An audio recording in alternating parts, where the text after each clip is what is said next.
ஒருவர் பிறக்கும் பொழுது சாதாரணமான மனிதனாக பிறந்தாலும் பிற்காலத்திலே அவரை எப்படி ஞானி என்று போற்றுகின்றோம்? கருவிலே திருவோடு பிறந்தவர்கள் அவர்கள். அப்படிப்பட்டவன் தான் அபிராம பட்டர்.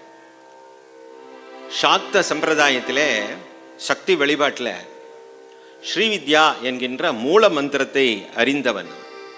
அது எவருக்கும் எளிதில் கிடைப்பதில்லை. பல கோடி பிறவிகளை எடுத்தவர்கள் தான் ஒரு பிறவியிலே இந்த சக்தி வழிபாட்டுக்கு வருகிறார்கள்.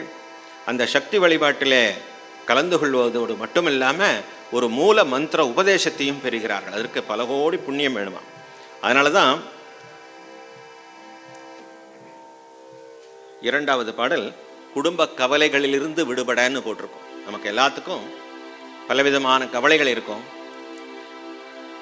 கவலை அப்படின்னு சொன்னாலே அது நமக்கு நம்முடைய குழந்தைகளை பற்றியதாகவோ, கணவரை பற்றியதாகவோ, மனைவியை பற்றியதாகவோ, குடும்பத்தை பற்றியதாகவோ, குடும்பத்தினுடைய பொருளாதாரத்தை பற்றியதாகவோ, நோய் நொடிகளை பற்றியதாகவோ ஏதாவது ஒரு கவலை இருக்கும். எனக்கு கவலையே இல்லை அப்படின்னு சொல்லக்கூடியவர்கள் யாரையும் பார்க்க முடியாது. அப்படி யாருக்காவது அந்த கவலை இப்பொழுது உங்கள் மனதிலே ஓடிக்கொண்டிருந்தால் இந்த பாடலை பாடுவதன் மூலமாக அம்பிகையுடைய அருளாலே, அபிராமியுடைய அருளாலே அந்த கவலை தீர்ந்துவிடும். எப்படி பாடுகிறான் பாருங்கள்.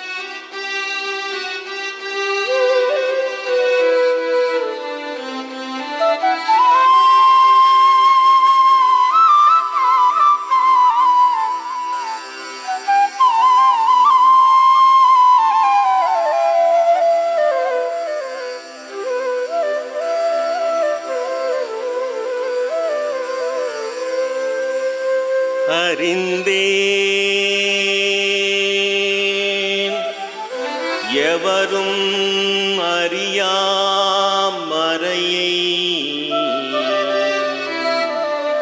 யாருக்குமே கிடைக்காத அந்த ஸ்ரீவித்யா மகா மூலமந்திரம் எனக்கு கிடைச்சிருக்கு. எவரும் அறியா மறையை, மறைந்திருப்பதால் மறை என்று எல்லார் கண்ணுக்கும் தெரியும். அறிந்து கொண்டு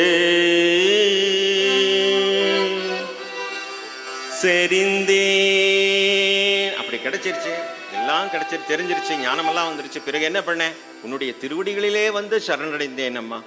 செறிந்தேன் உனது திருவடிக்கே திருவே வெறுவி பிரிந்தே நின் அன்பர் பெருமை எண்ணாத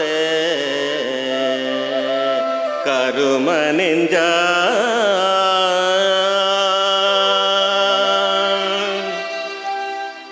மறிந்தே விழு நரகுக்கு உறவாய மனிதரையே மனிதரையே மனிதரையே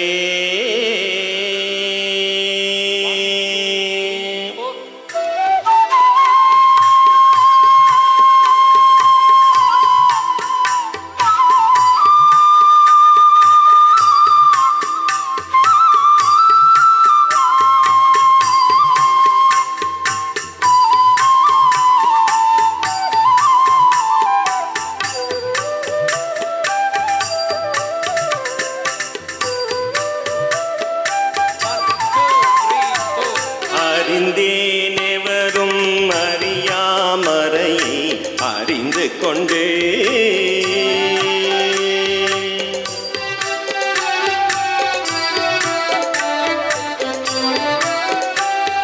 செறிந்தேன் உனது திருவடிக்கே திருவே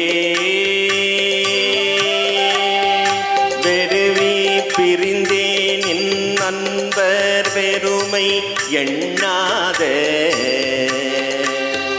கரும நெஞ்சா